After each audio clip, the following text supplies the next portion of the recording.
자, 지금부터 이제 주기율표라고 하면 우리가 보통 이제 그냥 그 1번부터 20번까지 암기만 시키는데 이제 그렇게 하는 것보다는 그 주기율표 탄생 배경부터 좀 알아보도록 하겠습니다. 자, 그러면 이 우주라는 것부터 먼저 생각을 해봐야 되는데, 자, 빅뱅. 자, 우리 많이 들어봤을 법한 일입니다. 빅뱅. 자, 빅뱅은 뭐냐 하면 커다란 폭발을 의미하는 거예요. 어마어마한 폭발이 생겼어요. 에너지가 생겼다고요. 자, 그래서 이 당시에 아무것도 없었던 우주에 빅뱅이라고 한 대폭발이 생기면서 네 가지 상호작용하는 힘이 생겨난 거예요. 그 첫 번째가 뭐냐면 강한 핵력,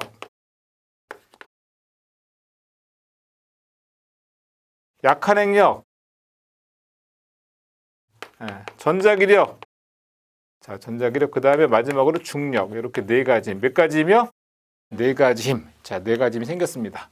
자, 빅뱅을 통해서 많은 에너지가 생겼는데 그 에너지로 인해서 입자하고 반입자가 생기게 됩니다. 입자. 뭐하고 뭐요? 입자하고 반입자. 이 중에 뭐가 조금 불안정해 보이죠? 반입자가 조금 불안정해 보이죠. 그래서 얘는 그냥 소멸되는 거야. 한 10억 개 중에 하나씩 입자가 생기는 겁니다. 자, 그런데 이 입자는요, 다시 중입자와 그 다음에 경입자라고 하는 걸로 나뉘게 되는데, 어느 게 조금 무거워 보입니까? 예, 중입자가 조금 무거워 보이죠? 예, 이게 좀 무거운 거고. 자, 얘는 어때요? 경입자는 좀 가볍단 말이야. 가벼울 경자.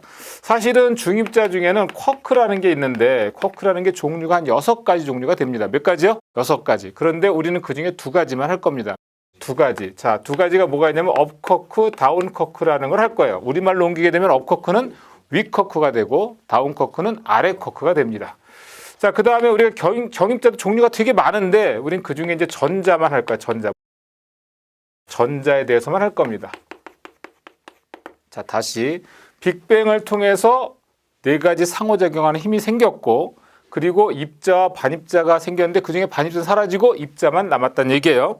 자, 이 중에 사실은 여기서 지금 힘이라고 하는 걸 우리가 이제 네 가지로 얘기했는데, 이 중에 그 우주를 지배하는 힘은 우주를 지배하는 힘보다 여러분 보기에 뭐가 제일 셀 것 같아요? 이 중에 강한이라는 말이 나오는 거 보니까 강한 핵력이 제일 센 힘이란 말이야. 사실은 이 핵력이라고 하는 거는 요거는 짧은 거리, 아주 짧은 거리에서만 발동될 수 있는 힘이기 때문에 전체적으로 먼 거리에서 힘까지 전부 다 지배하는 힘은 사실은 전자기력입니다. 그래서 전자기력보다 세기 때문에 강한 핵력이고 전자핵력보다 약하기 때문에 약한 핵력. 그러면 제일 미약한 힘은 뭐가 되는 거야? 바로 중력이 제일 작은 힘이 되는 겁니다. 일단 이런 전제 조건을 깔고 그리고 이제 보는 거예요. 자, 봅시다.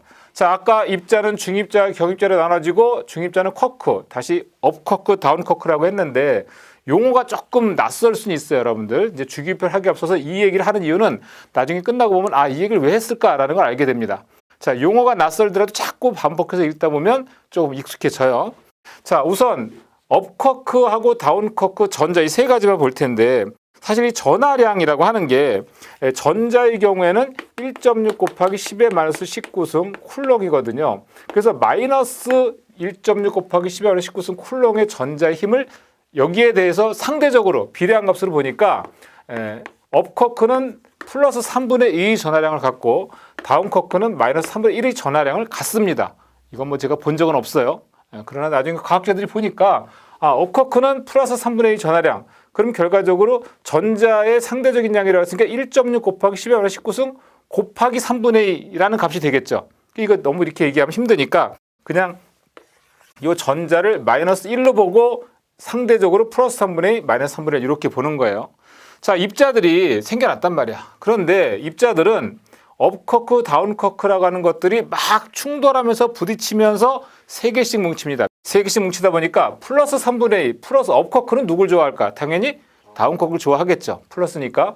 그래서 업쿼크는 다운쿼크와 업쿼크 이렇게 다운쿼크를 중심으로 업쿼크가 양쪽에 달라붙기도 하고, 또는 다운쿼크가 업쿼크를 중심으로 이렇게 3개씩 뭉치기도 한단 말이야.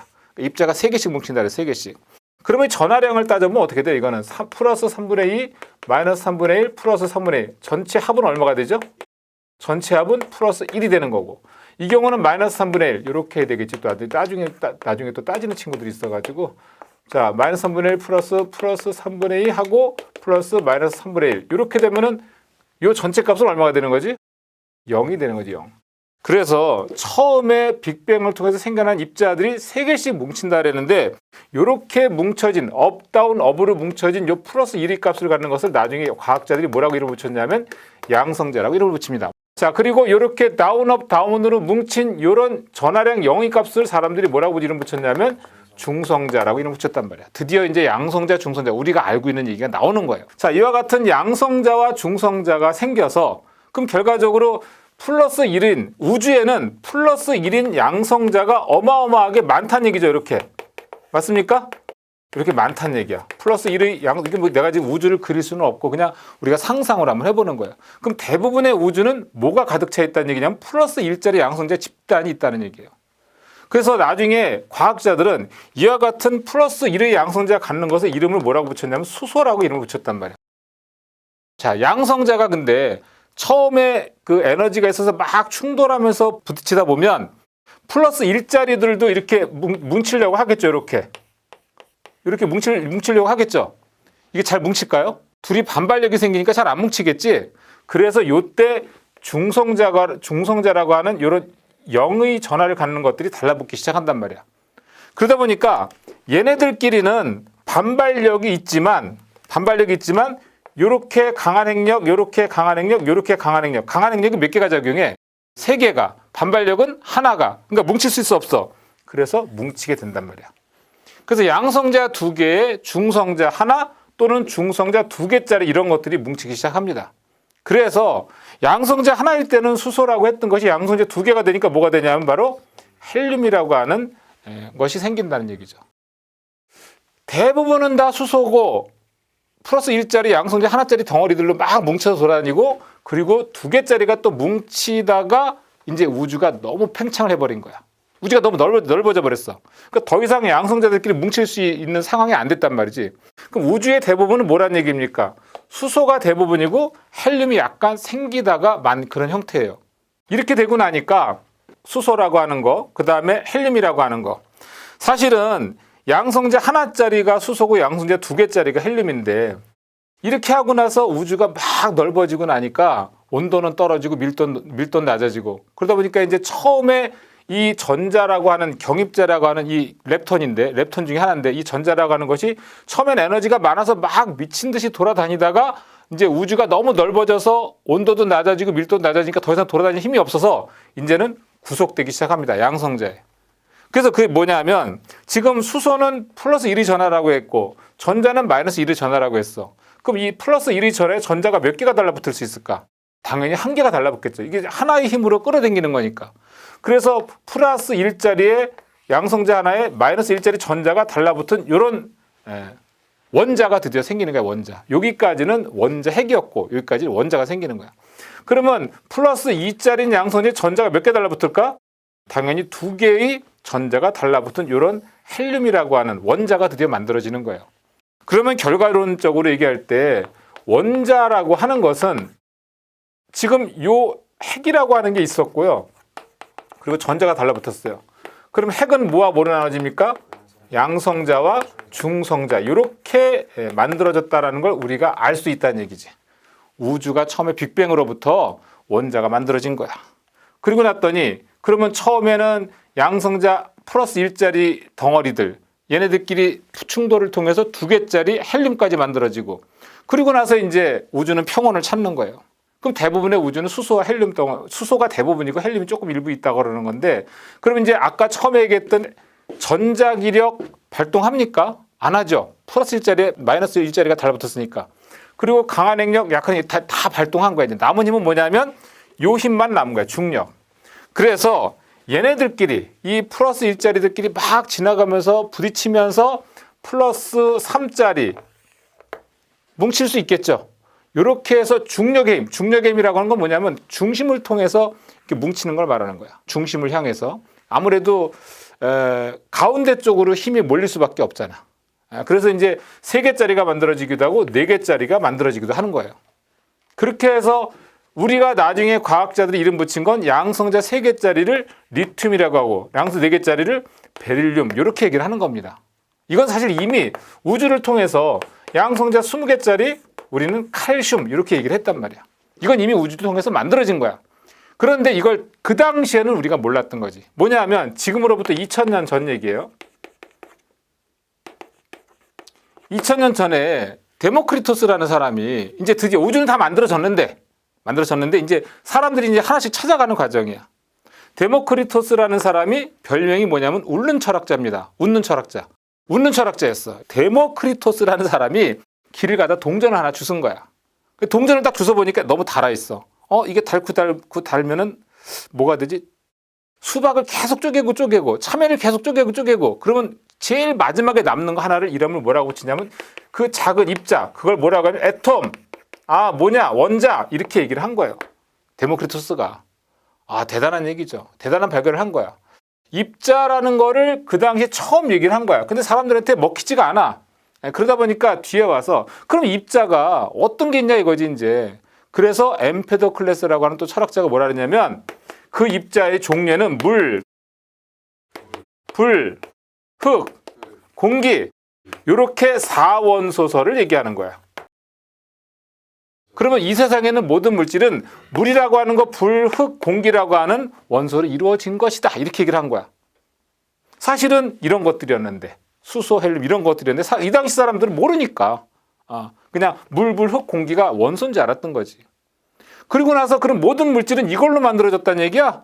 라고 생각을 이제 하다 보니까 뭐지 이상해. 그러다 보니까 나중에 이제 아리스토텔레스가 여기다 플러스 제5원소설을 얘기합니다. 이게 뭐냐면 물, 불, 흙, 공기에다가 뭔가 하나만 더 찾아서 하면 거기에 이제 모든 물질을 만드는 기본 구성 원소가 된다고 생각하는 거야. 그랬더니 사람들의 마음이 어떻게 움직이기 시작하냐면 이런 거예요. 요즘 금이 비쌉니까? 안 비쌉니까? 금 비싸죠? 이 당시에도 되게 비쌌어요.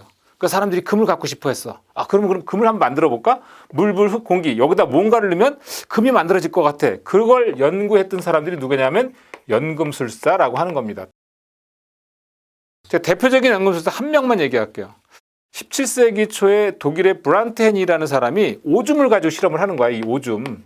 이 제5원소를 오줌이라고 생각을 한 거야. 그래서 오줌을 막 모아. 아이 오줌, 어른 오줌, 노인 오줌 막 오줌 모아가지고 지하실에서 냄새 나겠지. 근데 오줌 가지고 실험을 해요. 막 실험관에다가 물 집어넣고 모래 집어넣고 오줌 집어넣고 막 끓이는 거야. 조합을 여러 가지를 하면서 금이 만들어지지 않을까 하고서 금 만들려고. 그때 금을 만들었을까 못 만들었을까? 당연히 못 만들었죠. 하지만 어느 날 실험하다가 힘들어서 집에 가서 방에 가서 잠깐 쉬다가 문득 실험한 결과가 궁금해서 또 내려가서 보다 보니까 이 끓이는 와중에 뭔가 뿌연 게 보이는 거야. 그게 뭐냐면 인을 발견합니다. 인. 드디어 이제 인을 발견합니다. 그러면 인이라고 하는 거는 양성자가 15개짜리 인을 찾아지게 된 거야. 이게 이 당시에 서양에서 여러 연금술사를 통해서 여러 가지 원소들이 발견되고 있는 즈음에 동양에서는 연단술사들이 활동을 합니다. 여기서 말하는 연단술사는 누구냐면 이 당시에 동양에서 어떤 일이 있었냐면 중국은 춘추전국 시대였어요. 되게 복잡하고 혼란기였단 말이야. 그 당시에 진나라의 영정이라고 하는 사람이 영정이라고 하는 애가 진나라의 영정이라는 애가 13살에 왕으로 등극을 해요. 왕이 돼가지고 얘는 굉장히 혈기도 있고 젊은 애니까 공격적이고 전투적이고 이런 애야. 그러니까 전체 중국을 다 통일해버립니다. 40살에. 통일하고 나니까 어떤 마음이 들까? 나 같으면 내가 이렇게 어렵게 통일을 시킨 이 나라를 오래도록 다스리고 싶지 않을까? 그러니까 불로불사에게 관심이 생기는 거예요. 그래서 불로불사약을 찾아와라. 그래서 그 중에 대표적인 연단술사가 누가 있었냐면 서불이라고 하는 애가 있었는데 얘가 이제 진시황의 눈과 귀를 가린 거죠. 제가 찾아오겠습니다. 그것도 이제 진시황제가 그래 너 한번 가서 찾아와봐. 그래서 그냥 각종 금은보화와 그냥 시녀 하인들을 막 내려줘가지고 찾아오게 했어요. 근데 나중에 죽을 것 같으니까 서불이가 뭘 갖다 바치냐면 수은을 갖다 바쳐요. 수은. 진짜 이 수은은 우리 피부에 바르면 막 팽창돼가지고 피부가 젊어지는 느낌이 들어. 그러니까 진시황은 수은을 되게 좋아해. 그러니까 막 수은으로 전국에는 수은을 모아가지고 수은 연못을 만들고 거기서 세수하고 그걸로 밥하고 이런 일이 생기는 거야. 실제 진시황 무덤에 가보면요. 아직 진시황 무덤은 다 발굴이 안 됐죠. 그 근처 무덤만 발굴이 된 건데 진시황 무덤의 근처의 수은 농도를 측정해 보니까 주변보다 거의 10배 내지 20배가 많다는 거야. 그만큼 얘가 수은을 좋아했다는 얘기가 되는 거죠. 자, 어떻든 중요한 건 이런 주기율표상에는 여러 가지 원소들이 이제 동양과 서양에 걸쳐서 여러 가지 원소들이 밝혀지기 시작하는 거예요. 자, 이걸 토대로 해서 이제 주기율표에 대한 얘기를 우리가 좀 더 깊이 있게 한번 해봐야 된단 말이지. 그게 앞서서 이렇게 만들어진 것들을 사실은 원자의 모형에 대해서 보어라는 사람이 그래 핵을 중심으로 양성자, 중성자가 있다는 것도 알게 됐고 그 다음에 전자의 존재도 알게 됐는데 톰슨이라는 사람이 전자를 발견하고 러더포드라는 사람이 핵을 발견을 하고 이렇게 중간중간에 이제 여러 과학자들이 이제 이런 그 원자의 생긴 모습을 알게 됐거든. 그러다가 나중에 이제 보어라는 사람이 드디어 원자는 어떻게 생긴 거냐면 핵을 중심으로 이렇게 전자가 돌고 있는 형태야. 이걸 발표합니다. 이걸 발표해요. 그래서 보어라는 사람이 핵을 중심으로 전자가 도는 것도 하나의 궤도가 있는 게 아니라 여러 개의 궤도가 있다는 것을 얘기를 하는 겁니다. 이렇게 첫 번째 궤도를 K, 두 번째 궤도를 L, 세 번째 궤도를 M 이런 식으로 궤도가 있다라는 걸 얘기를 해요. 그럼 진짜로 이게 K 궤도라는 건가? 그건 아니에요. 이 당시에 K라고 그냥 명명을 했을 뿐이야. 그냥 이 앞에는요. 사실은 이 당시에 발견했던 과학자들은 이 앞에 또 다른 뭔가 껍질이 있을지 모른다고 생각해서 그냥 K부터 이름을 지은 거야. 만약에 우리나라 사람들이 이걸 발견했다고 하면 뭐라고 붙였을까? 뭐 가나다라 마바 사부터 시작했을까? 사자차 이렇게 되게 좋았겠지. 어떻든 우리나라 사람이 발견한 게 아니기 때문에 외국 사람이. 그래서 보어라는 사람이 핵을 중심으로 전자가 이렇게 돌고 있다라고 했는데 이 전자가 돌 때는 일정한 개수. 그래서 처음 궤도에는 전자가 2개, 8개, 18개, 32개 이렇게 돈다고 봤는데 앞으로 우리는 원자번호 20번까지 위주로 할 거기 때문에 일단은 지금은 그냥 여러분들은 288로 기억하세요. 뭐라고요? 288. 전자가 돌 때는 288로 돈다.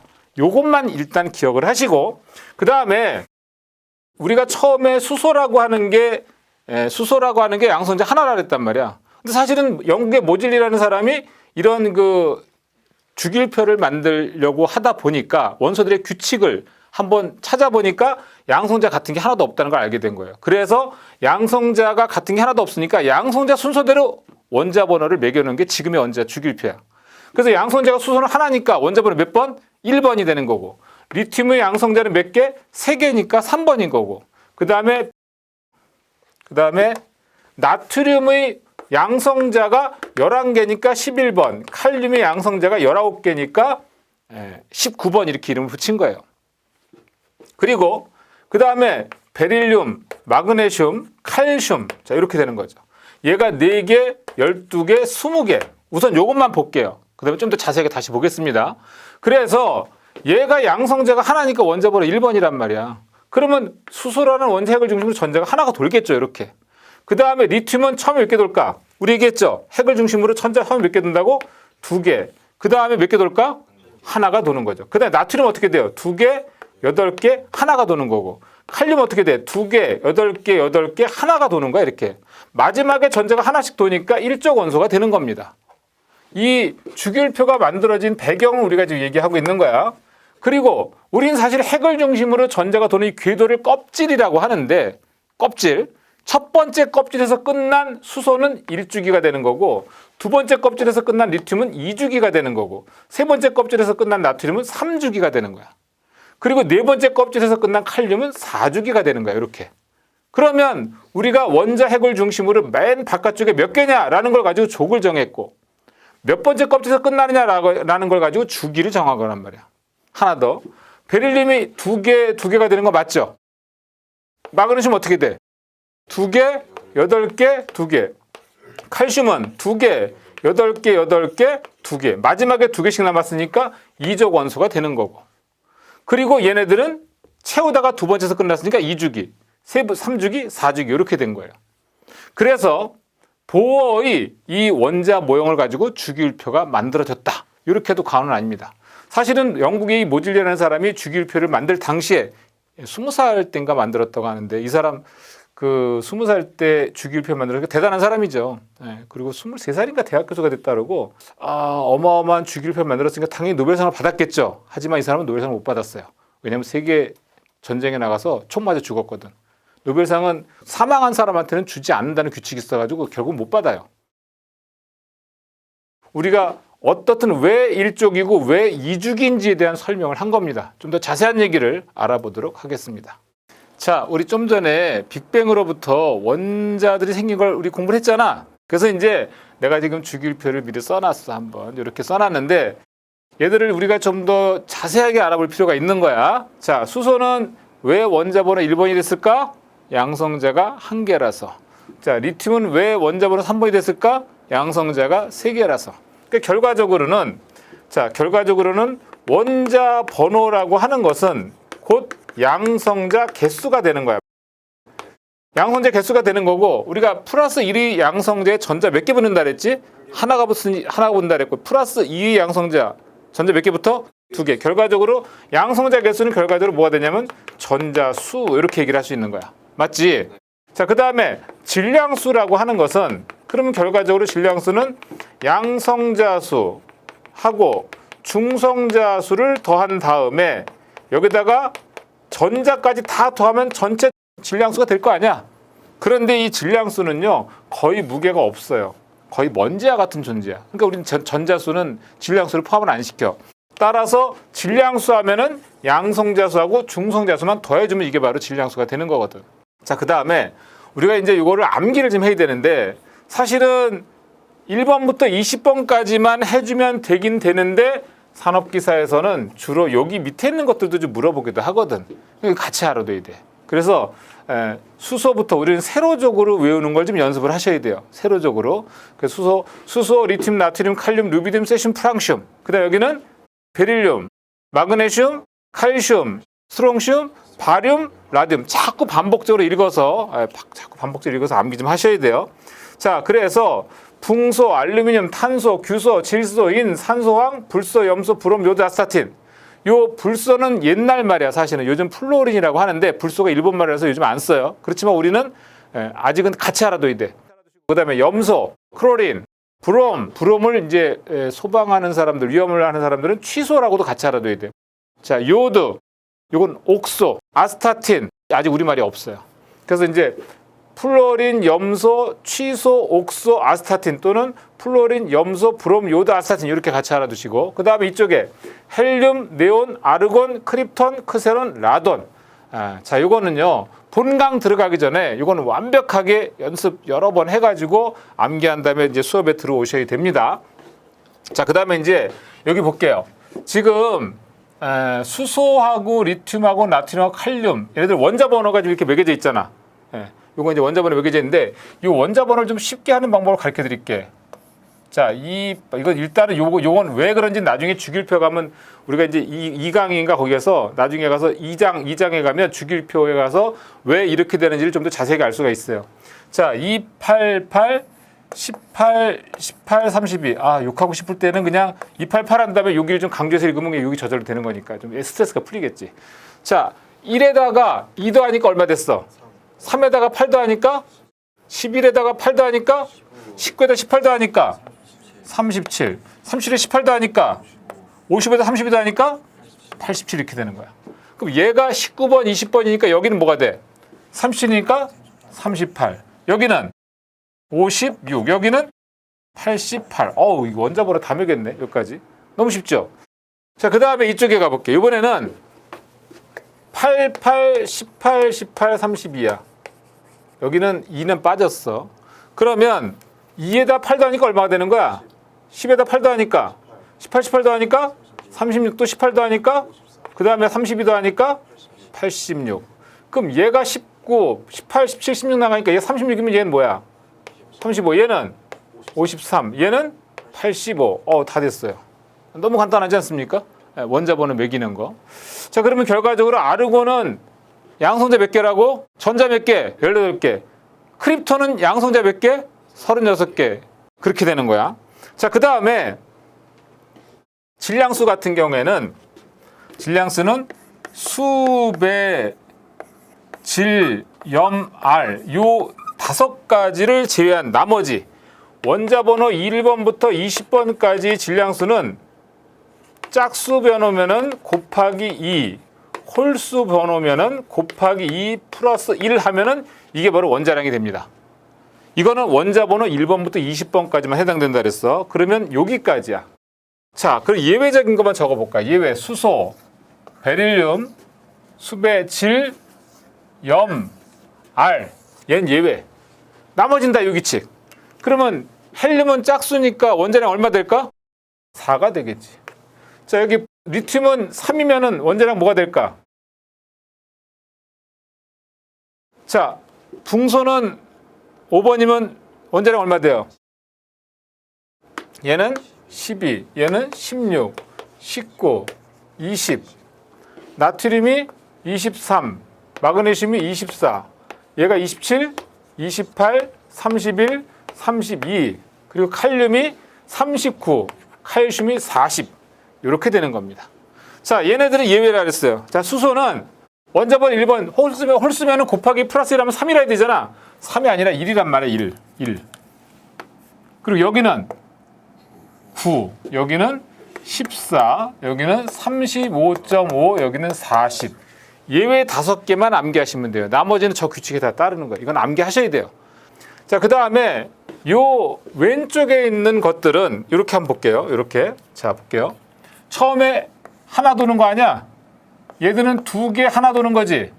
나트륨은 2개, 8개 하나가 도는 거, 그지? 칼륨은 2개, 8개, 8개 하나가 도는 거야. 자, 하나, 둘, 셋, 넷, 5번째 하나. 하나, 둘, 셋, 넷, 5, 6번째 하나. 하나, 둘, 셋, 넷, 5, 6, 7번째 하나 도는 거야. 왜? 7주기 원소니까. 마지막에 하나씩 남기는 거라서 플러스 1까지 항직은 원소가 되는 거야, 얘네들은. 일족 원소들은. 왜냐하면 핵을 중심으로 전자가 이렇게 돌잖아. 전자가 이렇게 도는데 마지막 가전자의 8개를 채우고자 하는 게 얘네들의 목표야. 그래야 제일 안정해. 이걸 우리가 일명 옥테트 룰이라는 표현을 씁니다. 뭐라고요? 옥테트 룰은 마지막 가전자를 8개를 채우고자 싶어. 그러면 물론 첫 번째 궤도만큼은 2개, 듀엣룰이라고 하는데 첫 번째 궤도만큼은 그러면 수소 같은 경우, 리튬 같은 경우, 나트륨 같은 경우 보니까 얘가 안정해지려면 첫 번째 궤도 2개만 되면 안정한다 그랬잖아. 하나를 버리고 싶지. 버리고 싶단 말이에요. 이렇게. 자, 나트륨 어때요? 2개, 8개 하나야. 하나를 버리는 경우와 7개를 가져오는 경우는 어느 게 더 쉬울까? 당연히 하나를 버리는 게 쉽단 말이야. 하나 버리면 안정해지거든. 얘도 하나를 버리고 싶단 말이야. 이런 식으로 하나를 버리고 싶은 애들이 플러스 1까지 양직인 원소가 되는 거야. 이걸 우리가 나중에 알카리족 이렇게 얘기를 하거든요. 주기율 표시간에 다시 한 번 더 설명드리겠습니다. 자, 알카리족이라고 하고 그 다음에 이족 원소들은 처음에 2개 채우고 그 다음에 2개 남는 거고 마그네슘 2개, 8개 몇 개 남아? 2개. 칼슘 2개, 8개, 8개, 2개. 마지막에 2개 남기는 것들이니까 얘네들은 안정해지려면 전자를 6개를 받아서 8개가 되든지 2개를 버리거나 그래서 얘네들은 플러스 2까지 양직인 원소가 되는 거야. 자, 얘네들은 2개, 3개 여기는 2개, 8개, 3개가 됐어. 어떻게 되지? 안정해지려면 당연히 3개를 버려야 안정해지는 애들이야. 맞습니까? 그렇게 따지면 얘네들은 어떻게 될까? 전자를 4개를 버려도 되고 4개를 받아도 되죠. 보세요. 탄소는 2개, 4개고 실리콘 2개, 8개, 4개였단 말이야. 4개 버려도 8개 되는 거고 4개 받아도 8개 되잖아. 그러니까 버리는 거는 플러스로 표시하고 받는 건 마이너스로 표시해. 이해합니까? 자, 우리가 이런 얘기를 했었죠. 예를 들어서 나트륨이 지금 어떻게 됐냐면 나트륨이 11개짜리인데 처음에 2개 채우고 8개 채우고 하나가 채워졌잖아. 이 양성자 몇 개야? 전자 몇 개야? 그러면 전기적으로는 중성이지. 이런 거는 그럼 얘는 전기적으로 중성인데 전자를 하나 버리는 순간 얘는 Na 플러스라고 하는 이온이 되는 거야. 요건 다른 거야. 요건 금속 나트륨이고 얘는 나트륨 이온이 되는 거야. 우리가 이렇게 전자를 버리거나 받는 관계를 받으면 이온이라고 얘기하거든. 자, 그럼 여기 한번 볼까? 질소는 2개, 5개 됐고 이는 2개, 8개, 5개 됐단 말이야. 5개씩 남았어. 안정해지려면 5개를 버리거나 3개를 받아오거나 그래서 얘네들은 플러스 5가거나 마이너스 3가거나 이렇게 되는 거야. 사실은 플러스 5가보다는 마이너스 3가적인 경향이 더 강하겠지. 예. 그렇지만 어떤 플러스 5가적인 경향도 있는 거야. 그럼 얘네들은 어떻게 될까? 당연히 플러스 6가 또는 마이너스 2가. 얘가 더 강해. 얘도 이게 더 강한 거야. 나중에 이제 왜 저렇게 썼는지 설명을 드릴게요. 그리고 17적 원소 같은 경우에는 무조건 전자 버리려고 하는 애들이 강한 거야. 예를 들면 플루오린 같은 경우. 자, 플루오린은 9개란 말이야, 전자가. 처음에 몇 개 채워? 2개, 7개. 양성자 몇 개야? 9개. 전자 몇 개야? 9개. 그러면 전기적으로 중성이지. 그러니까 안정해지려면 전자를 어떻게 돼? 충돌을 통해서 하나 받아오려고 한단 말이야. 그럼 전자를 받아오게 되면 얘는 마이너스 1가적인 성향을 지니는 거야. 그럼 얘는 플루오린이고 얘는 플루오린 이온이 되는 거야. 이렇게 마이너스가 붙으면 전자 하나 받아오면 마이너스 1가, 2개 받아오면 마이너스 2가가 되는 거거든. 자, 어떻든 이렇게 해서 얘네들은 전자를 버리고자 하는 성향의 애들, 얘들은 전자를 받아오고자 하는 성향이 있는 애들이야. 그 중에서 얘네들은요, 보세요. 처음에 2개 채고 끝났지. 얘는 2개, 8개. 여기는 어떻게 돼? 2개, 8개, 8개. 꽉꽉 차잖아. 마지막 가전자를 꽉꽉 채웠기 때문에 전자가 남지도 않고 모자라지도 않고, 그래서 우리가 이제 영족, 비활성 기체 이런 표현을 쓰는 거야. 그래서 요거는 사실은 얘네들은 화학적 성질하고는 관계가 없는 애들이야. 우리가 보통 화학적 성질 그러면 어떤 성질이 있을까라고 물어보게 되잖아. 세상에는 사람이 몇 종류가 있어요? 남자, 여자 두 종류밖에 없죠. 화학적 성질, 원소들에도 화학적 성질은 두 가지밖에 없는 거야. 뭐가 있냐면 전자를 버리려고 하는 자, 전자를 받으려고 하는 자. 그래서 전자를 버리려고 하는 얘네들을 우리가 뭐라고 하냐면 금속, 이렇게 표현하는 거야. 그래서 금속 이렇게 표현한단 말이야. 왼쪽은 금속, 오른쪽은 비금속. 전자를 버리려고 하는 자, 전자를 받으려고 하는 자. 이렇게 기억을 해야 된단 말이야. 그래서 이 전자를 버리려고 하는 얘네들을 금속적인 성질이라고 하고, 얘들을 전자를 받으려고 하는 얘네들을 비금속적인 성질이라고 하는 거야. 그러면 전자를 버리려고 하는 얘네들 중에서 특히 이제 우리가 좀 기억해야 될 게, 얘네들이 전자를 버리면서 금속적인 성질을 가지고 있는 애들인데, 얘들이 불꽃 반응 색깔이 아주 중요해요. 불꽃 반응 색깔. 자, 리튬 같은 경우에는 불꽃 반응 색깔이 뭐냐면 얘는 빨강색입니다. 우리 왜 축제하잖아. 불꽃놀이 축제. 그럼 막 빨간색, 노란색, 보라색 막 이렇게 여의도에서 막 그 불꽃놀이 하잖아. 그때 이 금속 가지고 하는 거예요. 나트륨의 색깔이 뭐냐면 노란색입니다. 자, 칼륨은 보라색이에요. 이 정도는 암기해야 돼.